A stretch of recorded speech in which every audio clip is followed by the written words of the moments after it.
Thanks, Lewis. A couple of big guns here doing battle in this second heat of the Emerald. Cheap red wine from the Reds being $2.20 into $1.80. And then Zipping Grillis, we know lots about him, $2.60 into $2. As they head to the boxes, we're going to take a look at a recent performance of cheap red wine, which did come from box 8. It was over the 350 metres here at Hillsville. And what's most important about this, Smithy, he wanted to come straight down towards the inside from the pink. Yeah, absolutely. And you see him come across, you see that big white rig of his going bananas, trying to get down to that rail. He draws the rail here, which is very important for him. He's a big unit, he's strong, he'll force his way through, but he doesn't have to force his way through when he draws box number 1, because that's exactly where he wants to be. And you can see how strong he's going to be as well in that run home time. That race was, of course, over the 350, drops down to the 300, and with the room to move and his sort of strength, he's going to be hard to beat in this one. And one thing that's not, well, it is written in the form guide, but the stats aren't in the form guide. He's got Jay Paraskevas next to his name, of course, the father-son combination with John Paraskevas and his son Andrew.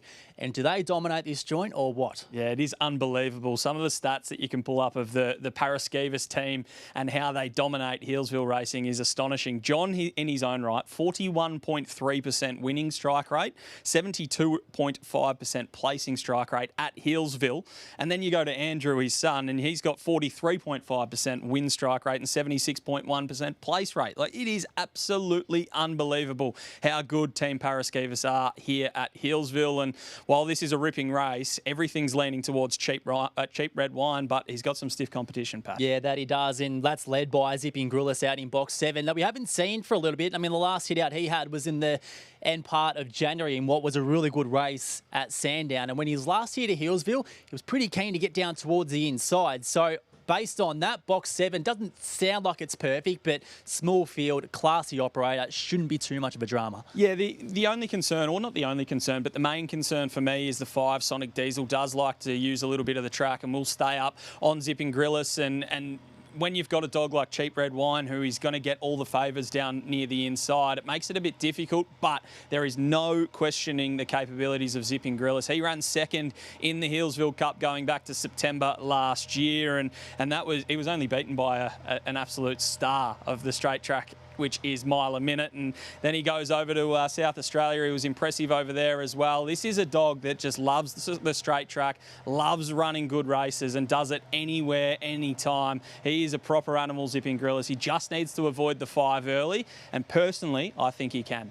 What about number 3, Dr. Yannick? Because he's been out the gate from a betting point of view.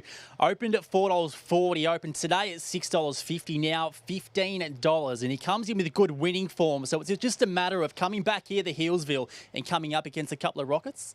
Yeah, I think that's the case. Obviously, the recent form not being at Hillsville is probably a negative in a lot of people's minds. Some of the times that Dr. Yannick has been running at Sale, you just look at its last 2 starts, 24-16. Not many dogs have gone much quicker than that. He's within a few lengths of the track record there, and he's a proper dog. But when you've got Zipping Grillis, who's a proven straight track performer, drawn out wide, he's going to balance up and go bang, even though he's going to want to get across a bit. And Cheap Red Wine drawn perfectly, it makes it tough to mount a really strong case for Dr. Yannick. And Sonic Diesel's a dog that we haven't touched on, who's had 50-odd starts at Hillsville's, got a 16.68 PB, 19.02 over the 350, is a very fast dog, but that just highlights how strong this heat is. And those two at the pointy end of the market, in Cheap Red Wine and Zipping Grillis, it's no surprise to see them dominate the market. But just looking at the prices, no real support for Zipping Grillis here late, out to $2.70, whereas the support is coming for Cheap Red Wine. I actually think that it's worth having something on Zipping Grillis at that sort of price, particularly if you get around the $3 mark. I think that is a ripping price for a dog of his quality.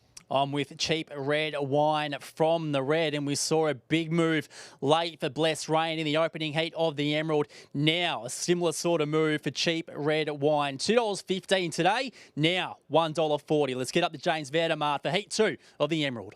Now $1.40, $2.90 about the black, and that's Zipping Grillis, and they're about to move onto the track. So they're about to load heat 2 of the Emerald, 16.40, the clubhouse leader at this stage, Bless Rain. There is absolutely nothing wrong with that. It was a frightening performance from Bless Rain, just brutal speed, led, dominated. That's what she's good at, that brutal early pace. We'll see what plays out in the second heat. We are forecast to get a little bit of a tail breeze throughout the day. It hasn't really shown its head today at this point in time. So obviously with times being the key to getting into the Emerald final, hopefully it stays away and we can have an even playing field throughout the 8 different heats. $1.40 cheap red wine, $2.90 for Zipping Grillis. He just finds a way to be in every big final up the straight. Let's see how he goes in the black rug. They're moving in. Odds are being placed in now. Even's about to join. Second heat of the Sportsbet Emerald, and the green light about to show. There it is. Light on. There's set race 4. Often racing. Zipping Grillis out fast. Missing at Sonic Diesel, and Dr. Yannick went out fast to lead Zipping Grillis, who's getting a lovely clean run, and Cheap Red Wine about a length away. Starting to balance and finish, and Sonic Diesel drops away, but Zipping Grillis, he's all class. He drew a length to Cheap Red Wine, and Zipping Grillis, he just knows how to win. Zipping Grillis by 3/4, Cheap Red Wine, third Dr. Yannick, and a distance back to Sonic Diesel, time 16:47. So 2 down, Bless Rain will still be the clubhouse leader. Zipping Grillis racing into second position on the charts here with a 16:47, gets amended to 16:45. Number 7, Zipping Grillis first, a son of my Redeemer. Zipping Ivy for Brooke Ennis has raced home to beat 1 Cheap Red Wine. John Paraskevas at Pearsdale. Sparkle and Fade Syndicate was all out chasing Zipping Grillis, who just got that lovely clean getaway from the middle draw. And third was number 3, Dr. Yannick, raced by Marcus McMahon for Jay McMahon, Bernardo and Sweet Demi. Keenly contested race, Zipping Grillis with just enough zest to cross and find the lead. And from there, he's raced on to record a smart time in heat number 2 of the Emerald Series. Still plenty of big guns to strut their stuff, so we'll see what plays out as the day progresses. 7-1-3-5 the numbers, around 440 for the quote of Zipping Grillis in race number 4, awaiting the all clear after the 4th, which was heat 2 of the Sportsbet Emerald.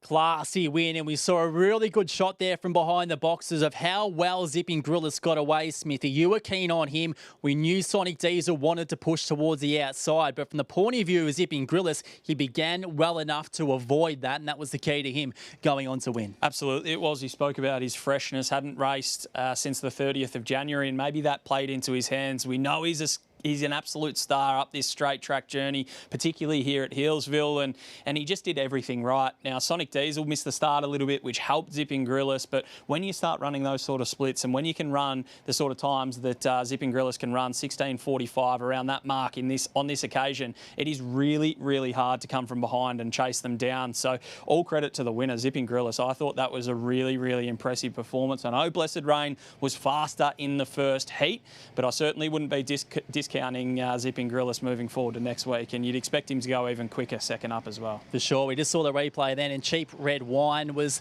defeated by Zipping Grillis, but still a pretty good performance in his own right. Just probably half a length off the winner, which would have him still in really good contention from an overall time point of view. Yeah, absolutely. We knew this was going to be one of the heats that was going to be one of the stronger ones. There was a couple of greyhounds in this, Cheap Red Wine, Zipping Grillis. Dr. Yannick ran a really good race as well that could run times fast enough to make their way through to Sunday's final. And while the connections are all going to have a nervous wait over the next 6 or so heats, I'm looking forward to seeing how these times stack up, because it feels like they're going hot. There's no wind around. It's warming up here on track. It'll be intriguing to see whether the weather conditions play any sort of role going forward, because we've already seen some serious talent go around in the first 2. And just from a general point of view, you having been at the Meadows for the bulk of the most race meetings there over the past couple of years, when it is warmer, is it just natural we see faster times? Yeah, absolutely. I definitely think that's the case. I would love to see more kind of reporting and all that sort of stuff to come out of weather and see what that correlates with times. But at the end of the day, fast dogs run fast times. And here today, we have plenty of fast dogs, and we're seeing conditions where there's no knock. We can't blame a headwind. We can't blame the rain. We can't blame the cold. We have perfect racetrack conditions here today, and we've got some seriously fast dogs doing battle. That we do. So Bless, Rain, Lewis, and also Zipping Grillis, the 2 heat winners of the Emerald so far. We'll be back soon here at the Ville for the 3rd heat of the Emerald.